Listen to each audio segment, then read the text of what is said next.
Well, good afternoon, everyone. Can I have a bit more light so I can see your faces?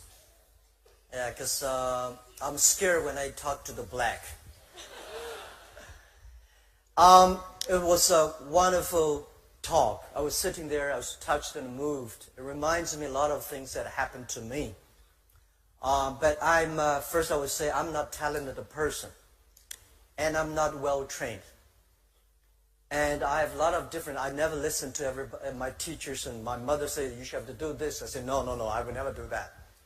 Not like Paul said, everything his coach told him, he listened, and he believed it. And to me, everything I heard on the media, everything I heard some people talking, it takes me 2 or 3 seconds to think about, is that true? Can I do different?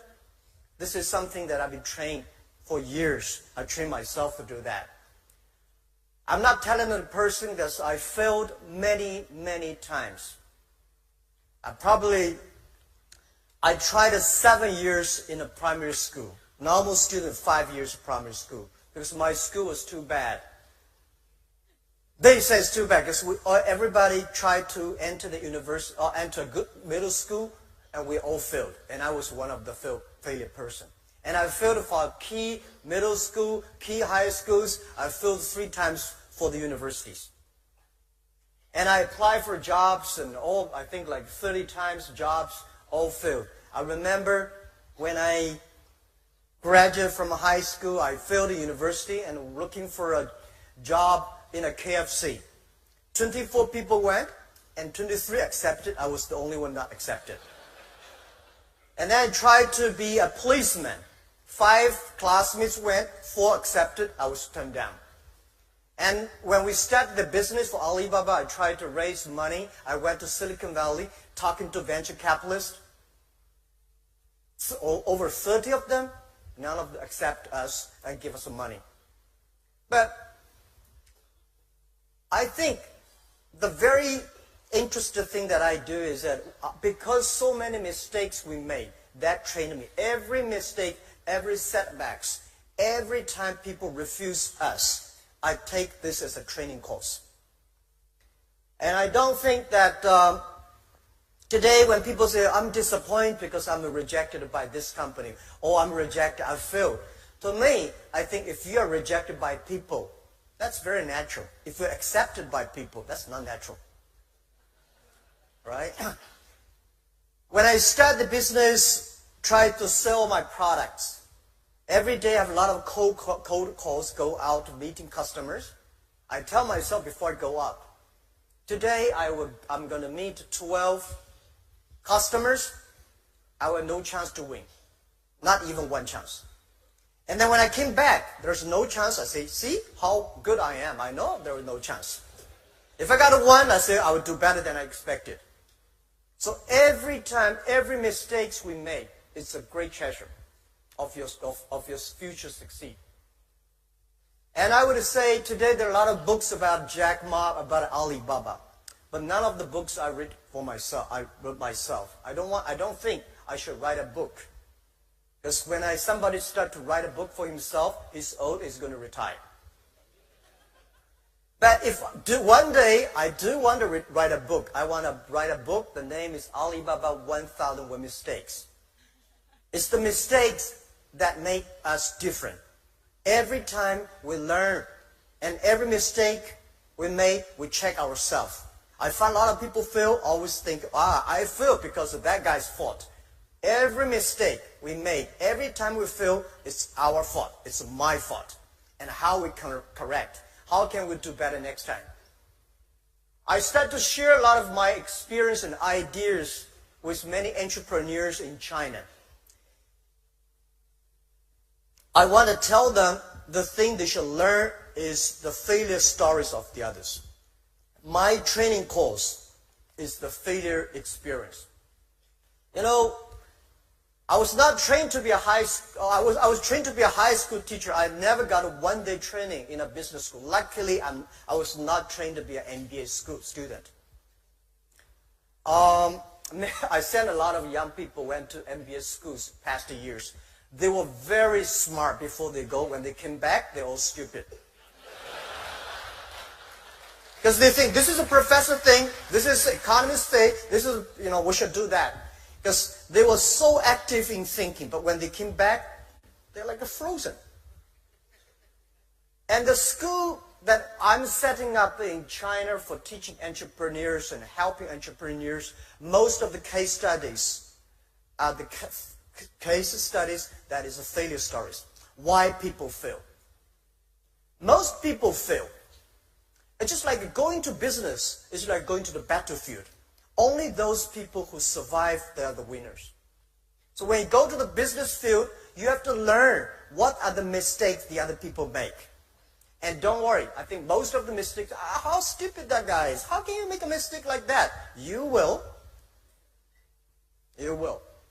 So I try to teach myself. I read many case studies that why people fail. And constantly conscious, this guy is so smart. If he fail in this way, why I have a chance to win? So the more you learn about that, that will make you more positive. And the other thing I want to share with you guys is that always use your own mind to think. The difference between you, your education, your background, your experience are so different. So you should not always follow the others, but follow your own rules. When I compete with those people who are very experienced and old, I say, wait, give me 30 years. When he's getting old, I have my chance. When I compete with people who are rich, can do anything, I say, yes, let's compete 15 years later. I prepare now. So always you have a chance to win.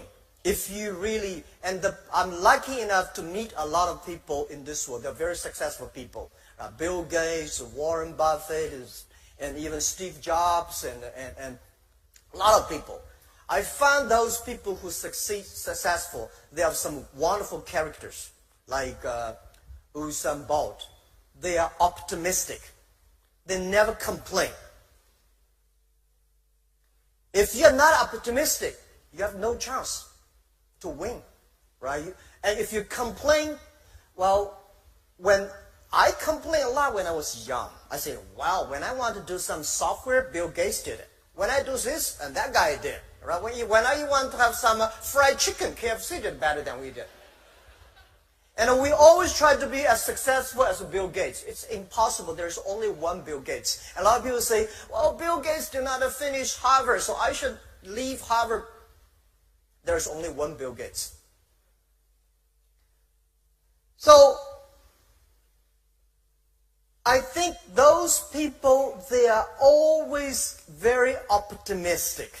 They always see the brighter future. And even also, they never complain. Because when people complain, they are losing opportunities. They are blind their mind. So later I learned, where is the opportunity is? The world is full of opportunity if the world is full of complaining people. If you can solve the problem that people complain, that's the great opportunity. And I find many of my friends in the high school, universities, I met them these years. The only thing I found that they are still complaining. Well, don't laugh. We have a lot of people complaining in this world. That's why those people never make progress. And we have to say, when you complain, think about how can you solve this problem. So, I think the world is changing so fast. You cannot stop it. This is the best time, and this is also the worst time. But it depends on how is your attitude. I think it is the best time of the century. The human beings have never been that lucky at this time. When you see a financial crisis, you have this, you have that, you have all kinds of problems. But what I see is, it's the signal, it's the symbol that is something big is happening. And we are lucky at this age, at this moment, we are there. The first, I say, the three technology revolution all fundamentally changed the world. The first technology revolution, the industrial technology revolution, changed the world. Those people who live there, lucky. The second technology revolution Also, the energy, giving a lot of opportunities to human lives. This is the third. And we are lucky. And every technology revolution comes, there is a huge turbulence of the society. It's going to kill a lot of jobs. It's going to create a lot of jobs. And believe me, there's one thing I studied. Every technology revolution takes about 50 years. The first 20 years is about technology. The next 30 years is about utilize of this technology, application of this technology. So the first one, that, second one, that, this one, third. The internet has just passed the 20 years. The next 30 years are so critical to any country, to anybody. Whether you like it or don't like it, a lot of great jobs today you think is a great job is going to lose. Something new is happening. Something interesting is happening. So if you call last 20 years, it's called internet technology. Next 30 years is called internet time. And this is something that I'm calling on a lot of young people. I said, please pay attention to those people who are below 30 years old. And next to 30 years. And pay attention to those companies who are fewer than 30 people. And I think why one of the reasons Alibaba succeed is 19 years ago when we started the business, especially 15 years ago when we started Taobao, the B2C model. No, it's all difficult to convince successful people to use your service, especially it is a new service. Nobody wants to try it. And those people who are not successful, want to be successful, will help you. So one of the focus that some US companies, when they come to China, they touch the successful people. And we think we should help those unsuccessful people. We should focus on young people. At that time, they were 15 years old and 18 years old. In the old China, in the old history, if you convince older people, young people follow. Today, if you convince the young people, the parents follow. If you change the young people, you change the future. If you believe the future, then believe the young people. So 15 years ago, we spent most of our time on educating, working with those people who are below 20 years old. Now, they are 35. They are getting more influential. They think of buy things online. They think of shopping online. They think do business online. They take it for granted. So we think give them another 10, 15 years, they will become the ministers. They will become the presidents. And at that time, the world is going to change. So this is what we believe. And I want to share all the young people here that it's your time. The world, a lot of people are complaining because the internet destroyed a lot of business. It's not internet destroyed a lot of business. It's the backward thinking, attitude, close themselves, want to keep yesterday, these thinkings that destroy themselves. And I want to say that people say technology killing jobs. No, every technology revolution create more jobs than people thought. But they create different jobs. This is us. This is the opportunity. For China and Asia, I think there will be several new technology, several new trends that is going to change the world. Let's say new retail, new financing, and new technology, new manufacturing, and new energy. These 5 new things is going to happen, is going to change everybody, every industry, every business in the next 10 to 20 years. What is new retail? So today, e-commerce in China grow that fast. The traditional retail does not work very well. One of the reasons why Chinese e-commerce grows so fast, faster than the USA, because the USA traditional retail was so good. The infrastructure of business was so good, so internet cannot go inside. But in China, the traditional retail is not good. I think Malaysia, Indonesia, the same. Because that is no good. So internet become the key technology. We use the internet to improve the new retail that grows so fast. So I said e-commerce in America at that time was like a dessert. In China, become the main course.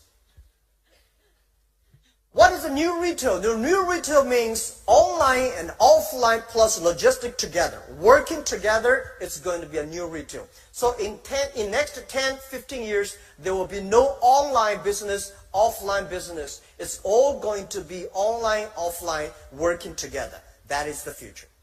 And what is the new manufacturing? In the last centuries, right? The manufacturing means scalability. Large scales, standard. Because when you see Walmart, right, you have an assembly line, you have a standard and cheaper labor cost. And I think this century is tailor-made. Everything should be tailor-made and smart-made. And a lot of things are going to change. When you put an operating system in a phone, making phone calls is only 20% of the use. 80% of the use of the mobile phone today has nothing to do with making phone calls. Imagine if we put an operating system in a car, if we put an operating system in a lights or in any refrigerator or washing machine, the world is going to change. And everything is going to produce noise. So the new manufacturing is going to change a lot of industry. Today, if your industry is based on assembly line, standard, and large scale, low cost, low value, low price, you have no future. And the third, new financing. In the past 200 years, the financial institute is trying to focus on 20-80 ways. Everything they do, everything they design is for 20% of the big companies, multinational companies, rich companies. They do not care about the 80% of the companies or consumers, small business that don't have the financial support. So the new financing is using the data technology, using new technology to empower those 80% of the small business consumers that never be able to reach. This is the internet is going to change. And I'm sure that a lot of big banks, traditional banks, will cry for that. Today, they are not made for those 80% of the markets, 80% of consumers. And this wave is going to be coming much faster than you think. The mobile technology, mobile payment. Today in India, right, only within 2 years, our partner there has already used a mobile phone to pay 200 million people using mobile phone to pay and get the money. So if you're using traditional ways, it's almost impossible within 2 years. So the new financial institution is going to change. The new financial system is going to change the world. The next is about new technology. Well, in Asia, we lost the IT. Today we're in the DT. I say from IT technology, IT time to DT time. It's not Donald Trump time. Like data time. It's totally different concept. IT is to make yourself strong, to enable yourself. DT is to enable the others. DT is so powerful. So the IT time, the Asia lost our chance. We don't have IBM, we don't have a Microsoft, we don't have a Cisco, we don't have a Intel chips. But on the DT time, we have a chance to win. And I think Asia and small business, especially those countries with low IT technology, it's a chance for us. A mobile phone today is much more powerful than a powerful PC computer 20 years ago.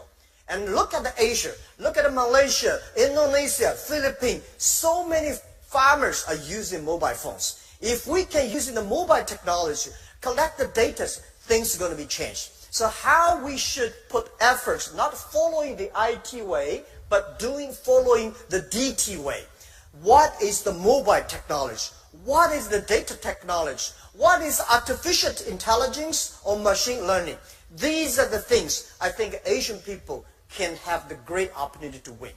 And then finally, I would say, but not least, this is the new energy. The first technology revolution, the energy is coal. The second technology revolution, the energy is oil. What is the energy of next century or this century? That is data. Without data, nothing can be done. And I want to tell all the young people here, Do not complain that you don't have the chance, like the opportunity like your father. Your father may not have the chance like these 5 news. If you start to learn, if you start to make up now, start to prepare now, you may succeed in 10 years. You will never be succeed tomorrow. But if you prepare, you have a chance. If you believe the future, if you believe this technology, if you believe this technology revolution is going to change the world, start to do now. 10, 15 years then. What you have today is not designed by yesterday. It's designed by 15 years ago, your effort. So your 15 years later, your life is decided by your today's decision and efforts. So this is what I believe. And I'm not like a bold. I think one thing that I always think, we cannot decide which family you were born. If you happen to born in a Bill Gates family, you're lucky. But you don't have chance. But we cannot decide where we born, but we can decide where we die, how we want to die. If you want to die in a prison, it's simple. If you die in a decent, a lot of friends, also you have to make a lot of friends. You have to change your character, value system, these things. And I know I'm not going to die in my office. I'm going to retire and die on the beaches. Life is not about work. Life, you come to this world, is a journey. All right? I believe we come to this world for holiday. All right. The other thing I want to change is that whether you like it or don't like it, this transformation is moving much faster than you thought. A lot of things are going to change. As I said, the white collar, today's white collar today is going to be, a lot of jobs are going to disappearing. So you see, you are data analysis. So we say, I'm learning data, so I'm going to do data analysis because this is going to be a hot job. I tell you, there will be no data analyst next to 10 years. The machine is going to do much better job than you are. In the past 20 years, we make people like a machine. Next 20 years, we will make machine like people. Machine is going to be more powerful, smart than people. And I think I told my team 8 years ago, I said, in 30 years, the best CEO of that year, the cover man of Time magazine, will be a machine. You like it, don't like it? Let's wait and see if we can live for 30 years.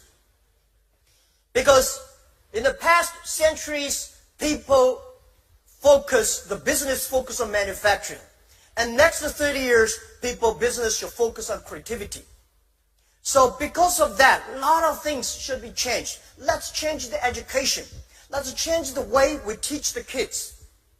I think we should put not only the knowledge, machine can remember knowledge much faster. I said to a lot of people, say, when we compete who is smarter, we say, well, this guy recite, can remember every words, every poems, every sentences. He's very smart in remembering. I tell you, machine can remember better than you do. And those guys who can calculate faster, machine can calculate faster than you are. Machine never get angry, never get tired. They can always do a better job than you are. So if you in the future want to compete with the machine who is more knowledgeable, you have no chance to win. How we can compete with machine? I think we should teach our kids culture, value. These are the things that human can always win the machines.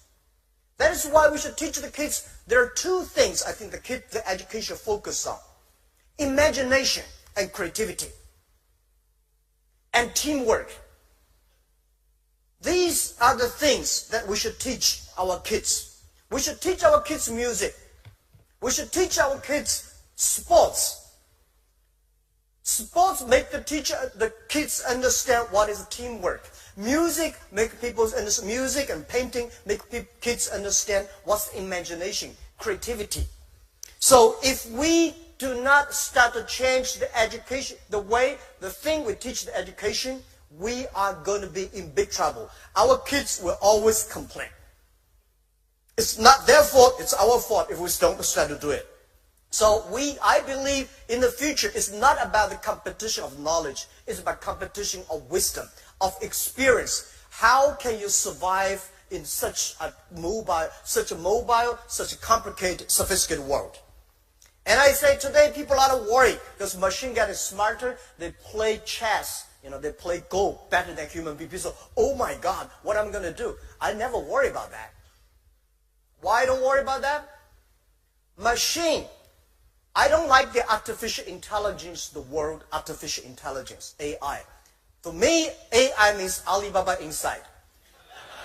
It's not artificial intelligence. Artificial intelligence, if you try to teach a machine to do things that human being can do, it's just an insult of the people. Machine's supposed to do the things that a human being cannot do. That is something we should do. So I believe it's not artificial intelligence. It should be machine intelligence. Do something that people cannot do, human being cannot do. Like cars. We know car can run faster than human being, but we never make a car like a human being. If you make the wheels like this, car can never run fast. Wheel is a wheel, and human beings do not have wheels. So let's do something that is different. And calculation, big data, and all these things, we have to know very clear that human being, I'm an optimist. Human being will always win machines. Don't worry too much about that. I never worry about the things most of the scientists are worried about. I never worry about the things prime ministers worry about. I only worry about things I worry about. Because in Alibaba, I have already enough things to worry about every day.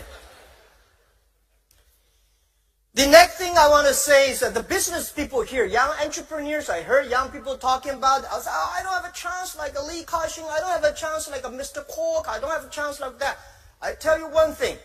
They may not have a chance like you at that time called entrepreneur. What is entrepreneur?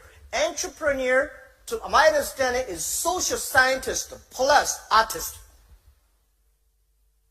You have to be a social scientist. You understand a human being. You understand the behavior. Then there's need.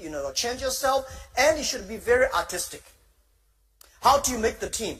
The reason why Jack Ma succeed is not because I'm that smart. Because I'm a great people. I know how to work with them. And the great people and I will know how to understand the society. What's the need? So if you want to be a company to be more successful, you have to sure what big problem you solve for society. The big problem you solve to society, the big opportunity is, and the more successful you will be. If you solve the problem for your own village, it's a village company. If you solve the problem from a province, you're a provincial company. If you solve the problem for the nation, you're a nation company. This is the responsibility, depends on how you can work on that.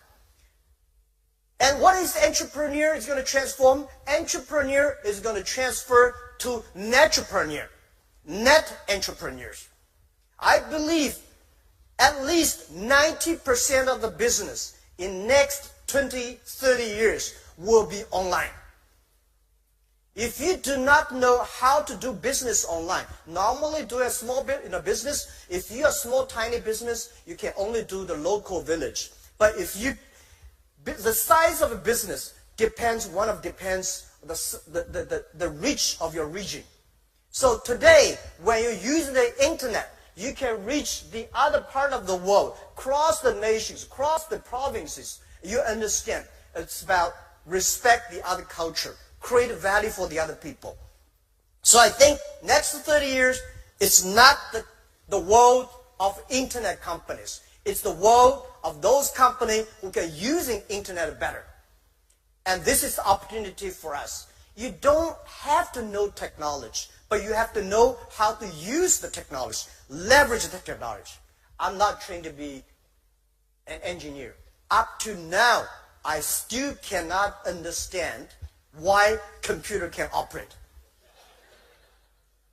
Because I don't know. I mean, it's okay you don't know. You respect the people who know about it.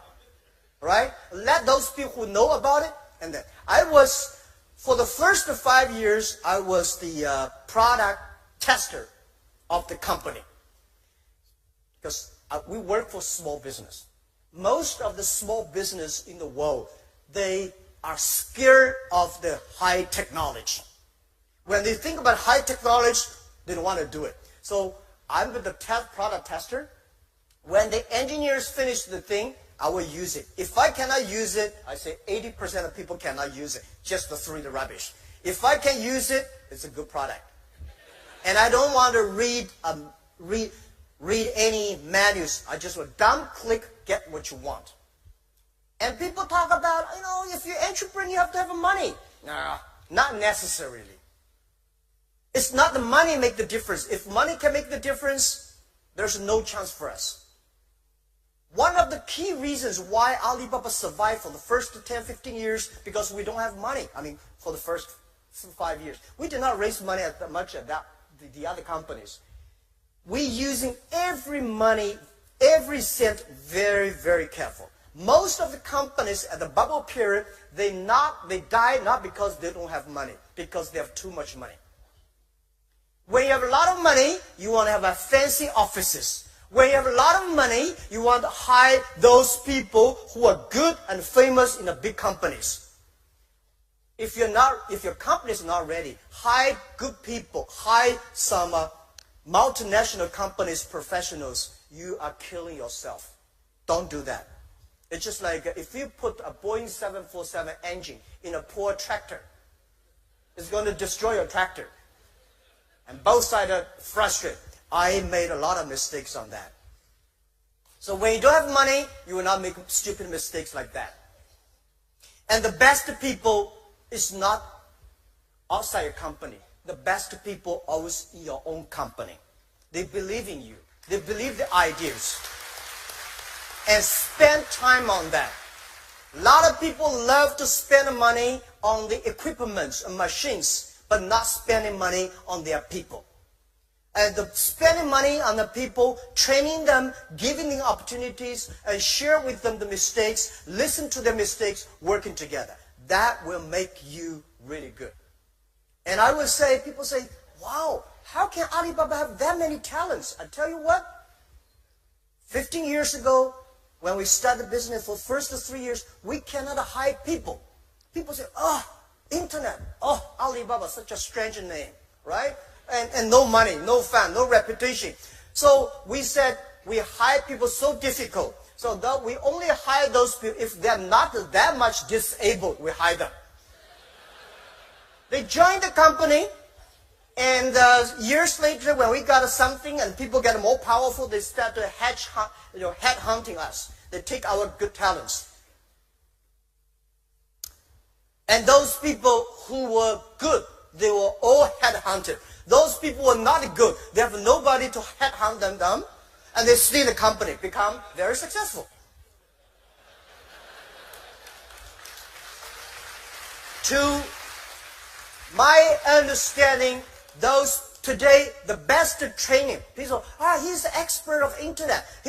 Even today, before the data time comes, we already got a lot of data experts. I don't know, where are the data experts? Right? So, I think nobody is expert of the future. The expert of the future is you yourself spending time and learning from all those sufferings. So this is what I believe. And in the future, I believe that, IQ, EQ, right? If you want to be successful, you should have EQ. But if you want not lose, you should have IQ. Remember, that's the difference, right? You want to be successful, you have to be EQ. Because those people, EQ good, easy to get the deal done, understand people, working with the people. But a lot of people make mistakes because of their lack of IQ. But no matter how smart you are, the other people are always smarter than you are. So if you want to have the best IQ, hire good people. It's the people, and work with them. It's the people that improving your IQ. And the third, if you want to be respected. A lot of people make money, but never got respect. We have a lot of these people. That is the LQ, the Q of love. So these cues are very, very important for anybody if you want to be successful. IQ, EQ, and Q of love. All right. The other thing is that the world is changing. I think in the future, next to 30 years, it's not about it's not a competition of muscles. It's not even competition of knowledge. It's a competition of the user experience. It's competition about care the others. It's a competition that how you can enable your employees, how can you enable your others, the customers, and the women are going to be more and more important. One of the secret source of our company is women. We got 47% of the employees in our company are women. 33% of the senior management are women. I never thought it was something strange. One day there is an American journalist come to our company and say, Jack, why are there so many women in your company? I said, is that? I never realized that. Because we never think of men and women. Internet is about how you can perform behind the internet. And the very interesting thing is that if you have a lot of engineers and don't have those creative, care for others, people like women, women care the other people much more than men. Right? Men care for their own power, promotion, pay. They say, but women, they care for the kids, the parents, the husband, and in my work. And they know how to change themselves to making sure the other people are good. If you have that quality, you have a chance to win. So I think women leaders in the 21st century is going to be like that. Not only leaders in the politician, but leaders in the business field, culture, everywhere. And I strongly believe that. If you want to make your company can be sustainable, please hire more women.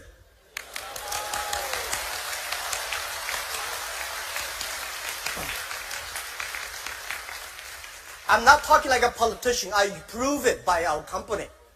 We're probably the company in China, in the world, the high-tech company, have close to 50% of the employees are women. 33% of the senior management are women. And by the way, we got more than 50% of the power sellers online are women. The power sellers, if you traditional ways, women have no chance. But the online, people only care whether you serve them better or not. They do not, oh, it's a woman. All right, finally, before we open the questions, because I have a lot of things to share with you. Sorry for I talk that long, because when I have a chance to talk to entrepreneurs, I just feel that I can talk to myself. I feel a lot more comfortable when I talk to the small business and young entrepreneurs. Because when I talk to investors, I got a headache. But when I talk to the entrepreneurs, I feel that we are the same animals. When we talk to big companies, they talk about competition, revenues, and profit, and But when we talk to the small business, we talk about the dream. We talk about team. We talk about customers. All right. So finally, this technology revolution is very scary. It depends on how we use it. How we can work together to solve big social problems. The first technology revolution changed the world, but the result was the First World War. The second technology revolution also influenced the world. The result is Second World War. Now we are entering the third technology revolution. The first technology revolution made the people physical, arm, leg, and stronger, machine. Second technology revolution, people start long distance, train, planes, and they want to get more greedy. They go to the space, go to the moon. But this technology revolution, this time, is the inside world. People should know themselves. Today, we go to the moon, we try to be on the Mars, but we never see the inside of the human beings. So I think this revolution is the liberation of the brains. If we do not deal with it carefully, it will be big trouble for the world. So the Third World War will happen. But this world is not against each other. This world supposed working together, the war against poverty, the war against weather, environment, and the war against disease. These things, if we can use the technology data, people will be better. So I think the internet, the e-commerce in the next 30, 40 years, if you want to make your business helping others, that the business world is going to be inclusive. The business world is going to be sustainable and make people happy and healthier. That's the future. And your business will be great. So I call happy and health are the double-edged strategy. This is all human beings want. Everything you do, because of the data and technology, if you can make your people, your team, your customer, the world happy and healthier and sustainable, it's going to be big.